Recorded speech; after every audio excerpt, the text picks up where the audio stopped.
Okay, yesterday or this is Andy Graham with the Ask Andy Show. Traveled nonstop the world for 16 plus years and went to 90 countries. I'm in Vilcabamba, Ecuador, and you're welcome to ask questions. I can ask. I'm really good at fielding any of these globalized questions, right? Okay. Hey Andy, I'm Ron S. from California. Have you heard of Xoom.com? Yes, I have. Okay, I use it to transfer money to Brazil without problems. I just called to ask about sending money to yourself, for example. Apparently it's available to do. Okay, you basically, the way of the Xoom, I'll make this, rest of it's pretty much boilerplate. Okay. What you do is, I'm a member of Xoom.com, and what's really nice of it is it's basically a wire more than it is like PayPal. So you connect it to your bank account, and then you can connect it to another person's bank account. So like every month I have an automatic pay thing to Boy Genius Andrew, and what it does is every month it sends him money directly from my bank account to his bank account. And this is really nice. So as an expat living abroad, it can be really thing if you had a localized account. It could wire from one account to the other. But it'll also do a thing where they'll have it on Xoom. They'll tell you where you could pick it up in that city. So you really have to know where you could pick it up in that city, and you could actually get on Xoom and then have a pickup thing. Now a lot of guys do this so that they don't have to pay all the fees, because it's really cheap. It's like $4 or $5 a transaction. It's one set fee as opposed to a percentage like Western Union. And it would work the same as Western Union. Now the big, huge caveat is that Xoom has a list of countries where they work with, and there's a list of countries where they don't. So you have to be very, very, very, very careful which country you're in, because if it's not part of the Xoom thing, they may block you. I got on accidentally. I wasn't thinking. I got on a Xoom.com, and they blocked me. I was going to change something. I couldn't. I was setting up a pay to somebody, and it just shut me off completely, act like I was some kind of spoofer. I was in like Togo, West Africa, and I went home. I called them up. I wrote them emails. I did all sorts of stuff. Finally, the last time I got on some Filipinos, you know, a year later, I got on there. I got some Filipinos thing. I just frickin' railed her up and down because I didn't care anymore. I said, this is a bunch of bullshit. I said, I'm a diehard American. You're a frickin' Tagalog-speaking Filipino, and you don't understand this thing. And guess what? They finally, after really screaming at them, they realized this is too silly, and they turned it back on. But really be careful. It is not your backup system. It's a 100% backup system. It's not to, when you get in trouble and lose your thing. You really need to go, when you're in America, you need to set up a Western Union account and connect it to your bank and do everything you can and make it so you can do it, because Western Union's accepted everywhere on the planet, and I really haven't had much problem sending money with Western Union anywhere to myself.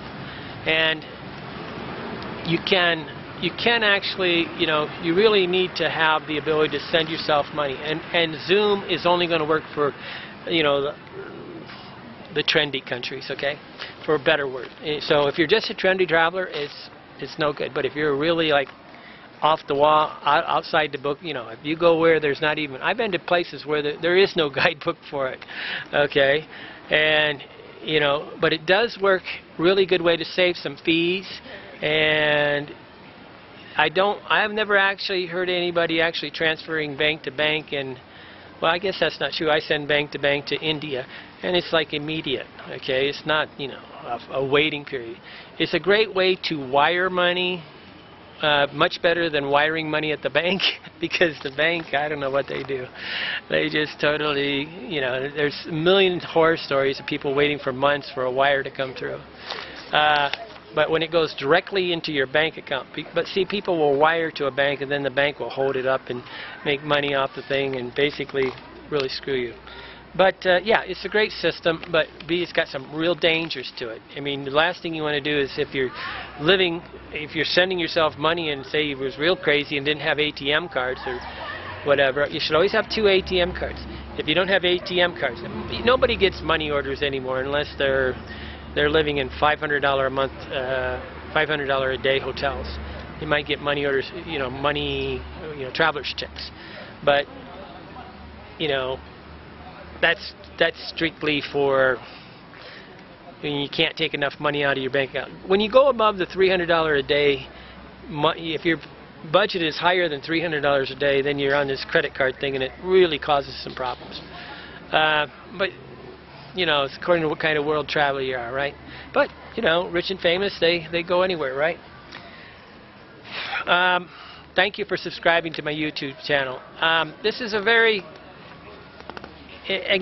enigmatic question, and you know, the average person needs to have 2 ATM cards, with one from Cirrus and one from Plus, and hopefully from 2 different banks. They need to know how to get on their bank account and mail checks in the United States, so that their account should be able to get on their account. They need to know how to get onto their bank account. Like I use PNC Bank, PNC.com, and I can actually write a check and have it sent to somebody. I create the address and actually pay somebody in America, because when you leave the country, if you're a normal American and you're not just wanted by the police, you'll want to be doing this, right?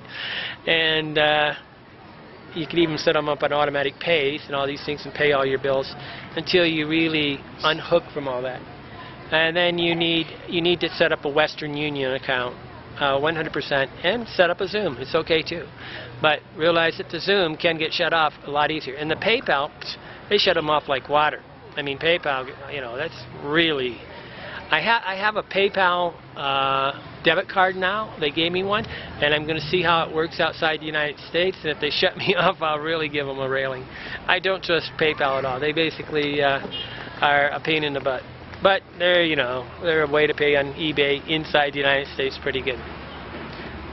Oh, by the way, as a way for us to get around it, sometimes we have a computer running 24 hours a day in my mom's house, and we connect with it with a program called Team Viewer. And I actually, when I'm worried that I might get shut off, I go get on the USA computer and do the transaction. That way I don't have to even risk getting shut off. I PayPal 100% of the time. I never would even think anymore about using PayPal directly in the country I am in. Okay, thank you. Andy Graham, Hobo Traveler, Ask Andy Show. Send me your questions. We can pack up tomorrow. Tonight, let's flip